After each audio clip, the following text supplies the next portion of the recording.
Kuppam municipality పరిధిలోని కొత్తపేటలోని 15వ వార్డులోని కుర్మాయిపురం గంగమ్మ గుడి వీధి, కుమ్మర వీధి, రామ్నగర్లో ఎమ్మెల్సీ కంచెల శ్రీకాంత్ ఆధ్వర్యంలో టీడీపీ నాయకులు ఇంటింటి ప్రచారం నిర్వహించారు.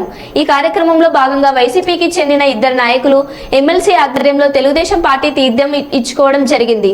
వాటిలో చేరిన వారికి కండువా కప్పి పార్టీలోకి ఆహ్వానించిన ఎమ్మెల్సీ కంచెల శ్రీకాంత్. ఈ సందర్భంగా ఎమ్మెల్సీ కంచెల శ్రీకాంత్ ప్రజలతో మాట్లాడుతూ గతం గుర్తు చేసుకుందాం, బాబు రుణం తీర్చుకుందామని, రాబోయే ఎన్నికల్లో చంద్రబాబును 1,00,000 ఓట్ల మెజార్టీతో గెలిపించాలని అన్నారు.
కొంచెం వల్లి